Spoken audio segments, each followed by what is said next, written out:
କୁହୁକ କଜଳ। ଶୁଣ ପିଲାଏ, हैदरगढ़ शिवचरणर निज कका पुओ भाई गोलिया सहित बहुत दिन है शत्रुता जारी रही।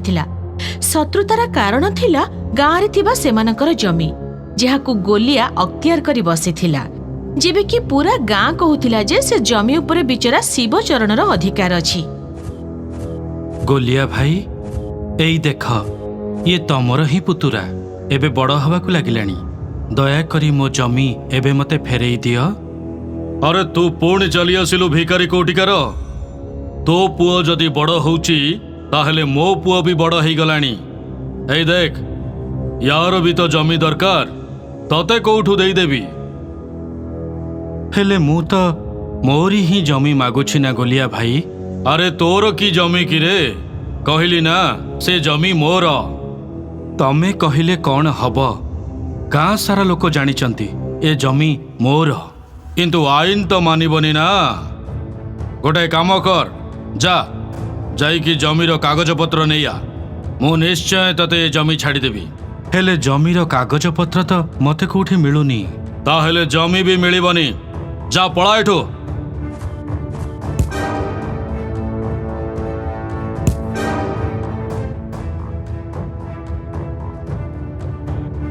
निज आखि सामनारे निज बापांक अपमान श्यामू सही पारिलानी। किंतु कौन करिबो, तांका पाखरे किछि कागज पत्र भी नथिला। से उदास हेई कांदी कांदी गाँर बगीचा आड़कू चली गला, जोठी थिबा एक छोट पहाड़ रे तपस्या करिबा पई जणे अघोरी निज जिनिस पत्र सजाडुथिले। सेतेबेले श्यामू तांका पाखरे रखा जाइथिबा गोटे छोट काच बोतल ढली ढली तळकू खसी पड़िबार देखिला। अघोरी ताको धरिबाकू चाहुचंती किंतु धरि पारिलेनी। सेतेबेले श्यामू तुरंत आगकू आसी ताको धरि नेला। एहा देखि अघोरी खुशी हेई गले। बहुत बहुत धन्यवाद जणाउची पुओ। जदि ये बोतल भांगी जाई थांता ताहेले मोर एते वर्षर तपस्या माटी रे मिसी जाई थांता।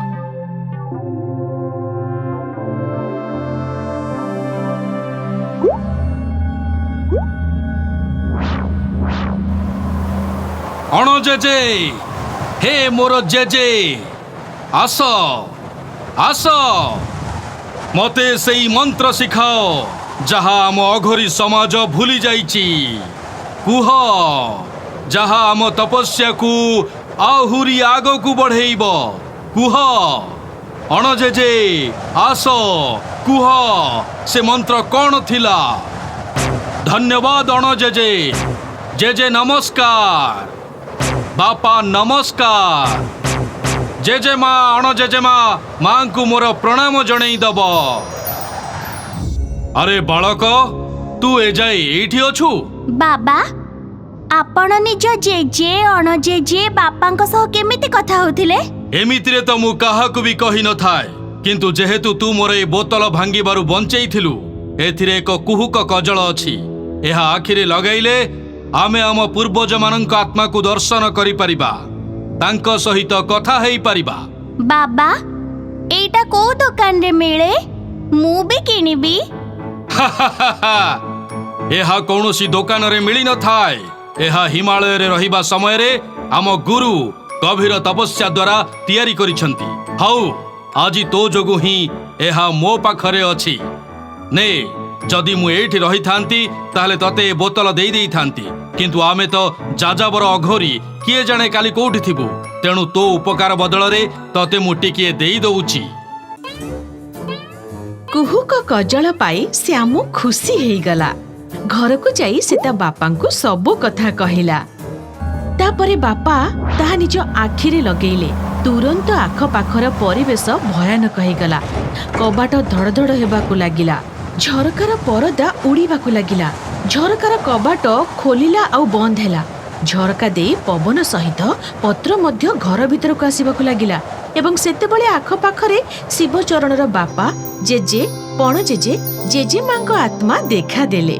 तांकु देखी समस्ते नमस्कार करी हाथ जोड़िले। अण जेजे जेजे बापा, ये हेला श्यामू मो पुआ। केमिति अछु रे बापा?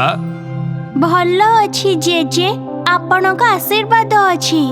आम वंशर ना उज्जवल करिबुटी। आज्ञा जेजे। ଜେଜେ, ଆମ ଗାଁର ସହର ପାଖରେ ଥିବା ଜମିର କାଗଜପତ୍ର କୋଉଠି ଅଛି? ଶେଷ ଥର ତମେ ହିଁ ତ ତହସିଲକୁ ନେଇକି ଯାଇଥିଲ। ତାପରେ କୋଉଠି ରଖିଦେଲ, ମୁଁ ତାକୁ ପାଉନି।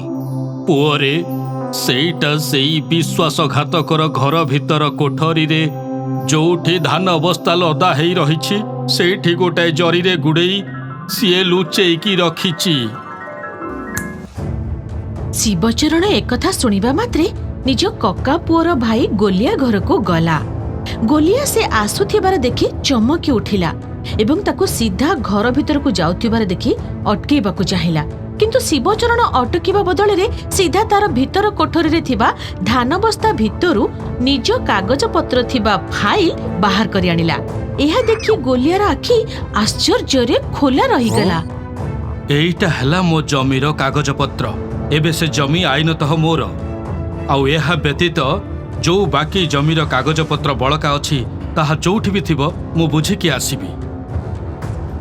ବାପା, ବାପା ଶୋଇଗଲ କି? ହଁ ଗୋଲୁ, ମୁଁ ବୁଝିପାରୁନି, ଯୋଉ କଥା ମୋ ବିନା କେହି ଜାଣିନଥିଲେ ତାକୁ ଇଏ ସବୁ କେମିତି ଜାଣିଲା? ଆଉ ସେ ଅନ୍ୟ କାଗଜପତ୍ର ସିଏ କୋଉଠୁ ନେଇ ଆସିବ? ଦାଦାଙ୍କୁ ଆଉ କୁହୁକୁ ଜଣା ନାହିଁ ତ ବାପା? ଆଜି ରାତିରେ ଖବର ନବାକୁ ପଡିବ।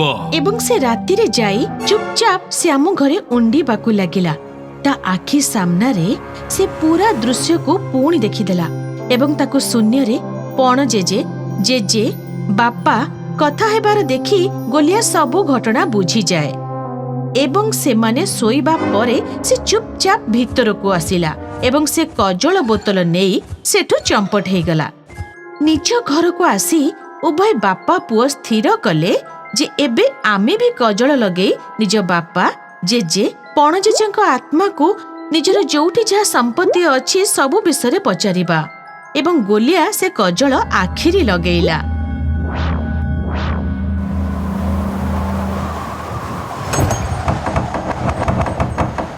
ଦେଖ ବାପା, ତମ ବାପା ଆଉ ଜେଜେ ଆସିଗଲେ। ବାପା, ଜେଜେ, ଅଣ ଜେଜେ, ତମମାନଙ୍କ ନଜରରେ ଆମର ଯୋଉଠି ଯୋଉଠି ଜମି ଅଛି କିମ୍ବା ଯୋଉଠି ଯୋଉଠି ତମେ ମାନେ ଟଙ୍କା ସୁନା ପୋତି ରଖିଛ, ସେ ବିଷୟରେ ତୁରନ୍ତ କହିଦିଅ।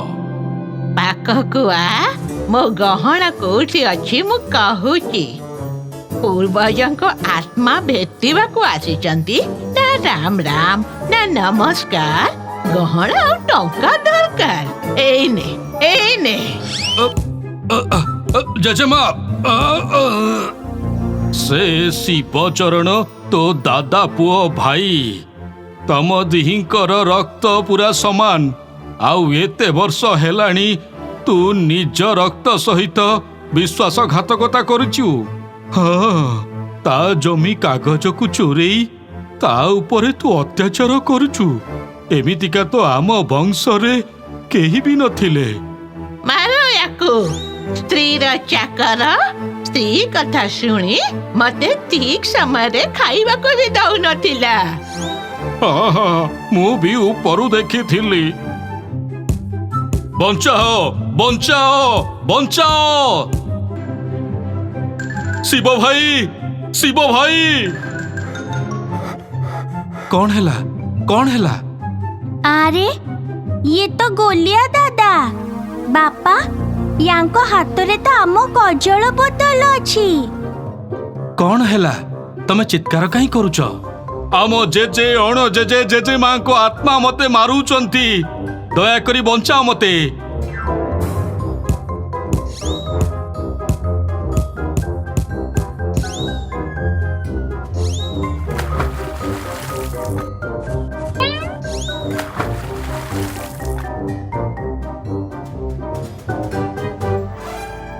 ବାପା, ଜେଜେ, ଅଣ ଜେଜେ, ଜେଜେମା, କ୍ଷମା କରିଦିଅ ତାଙ୍କୁ। ଆଗକୁ ଇଏ ଏମିତି କିଛି ବି କରିବେନି ଯାହାଦ୍ୱାରା ଆମ ପୂର୍ବଜଙ୍କ ଆତ୍ମାକୁ କଷ୍ଟ ହବ। ହଁ ହଁ।